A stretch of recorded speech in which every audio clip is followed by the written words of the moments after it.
So welcome back to my YouTube channel guys. So this is Kuya Barbero TV.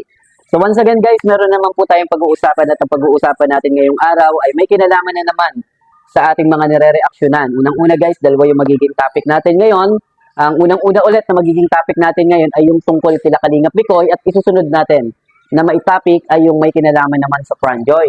So ano na nga ba yung update ng mga problema ngayon na kinakaharap ni Kalingap Bikoy? So naging okay na nga guys yung kinakaharap na problema ngayon ni Kalingap Bikoy kasama ng kanyang team.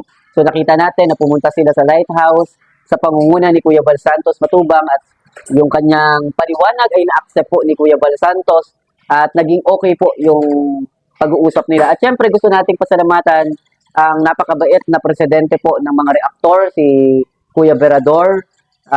Naunawaan niya yung nararamdaman ni Kalingap Bikoy at alam naman natin guys na ito ay bunga lang ng mga tinatawag na misunderstanding. Kaya walang may pagkakamali dito guys dahil ang Team Kalingap ay parang isang pamilya na kung minsan nagkakaroon lang ng hindi pagkakaunawaan at naayos din naman po. Parang magkakapatid lang yan sa pamilya. Minsan may hindi pagkakaunawaan pero bandang huli nagtutulungan at nag-aalalayan ulit. Dahil yung po yung kahulugan ng Team Kalingap dahil grace o biyaya o galing sa Diyos. So yun nga guys, pag-usapan natin itong mga magiging update natin ngayong gabi dahil late na tayo nakapag-reaction. Marami nang nakapag-reaction pero late na si Kuya Barbero TV. Kaya pagpasensyahan nyo na kung minsan palaging late si Kuya Barbero TV.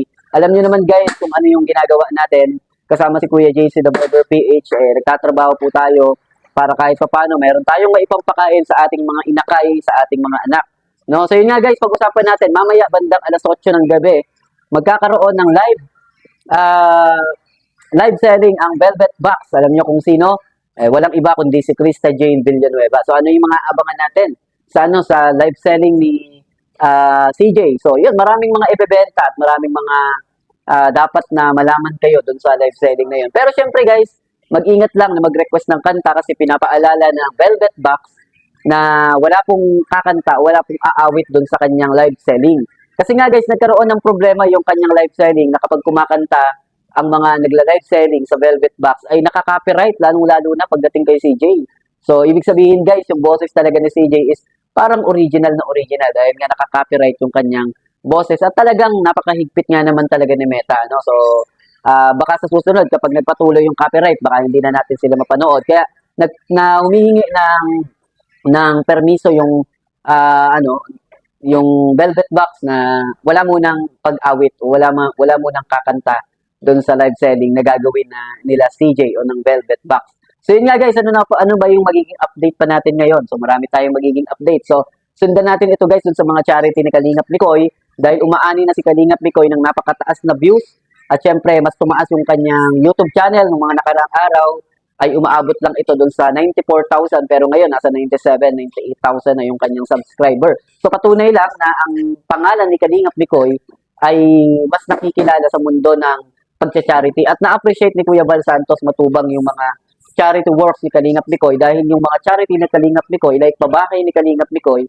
ay patunay na talagang gumagana yung essence ng pagiging Team Kalingap, no? Kasi nga maganda na bilang isang Team Kalingap makita nga naman talaga yung way na makapag-charity ka at napatunayan naman po ito ni Kalingap Bikoy. Kaya nga kino-congrats natin si Kalingap Bikoy sa mga nagagawa niya, charity work niya kay Nanay Pausta, kila Antoinette, na ang dami niyang natutulungan sa ngayon. At syempre, thank you so much doon sa mga sponsor na palaging tumutulong kay Kalingap Bikoy para maipagpatuloy yung advokasya ng pagtulong sa mahihirap. So, aasahan pa natin yan na maraming magagawang pagtulong si Kalingap Bikoy. Basta suportahan lang natin at i-marathon lang yung kanyang mga video. So, balik naman tayo doon sa ating pangalawang pag-uusapan.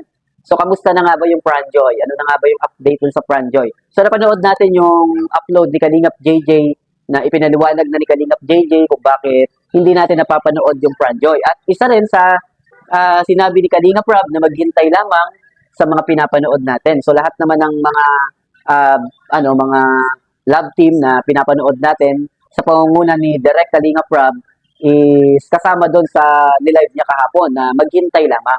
Maghintay lamang daw po yung mga manunood ng bawat mga love team. Yung may kanya-kanya silang sinusuportahan. Hintayin nyo lang po. Kasi yan naman po ay alam ni Kalingap Rob. At hindi natin dapat pangunahan si Kalingap Rob dun sa bagay na ginagawa niya.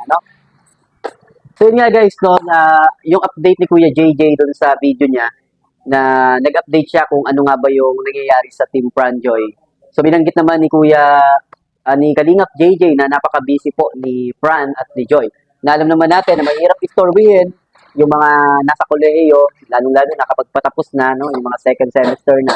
So mahirap talagang gambalain yan. Kaya nauunawaan natin si Fran at si Joy na nagsisikap sa kanilang pag-aaral. So, priority pa rin yun guys, yung pag-aaral. No? Yun ang isa sa pinakamahalaga na magagawa ni Joy. At worth it naman talaga yung suporta na natatanggap ni Joy. Kumbaga, yung ibinibigay ng mga sponsor, yung mga ibinibigay ng mga tumutulong kay Joy. So, nakikita naman natin ngayon yung pagsisikap ni Joy na makagraduate sa kanyang sa kanyang school at talagang worth it naman talaga.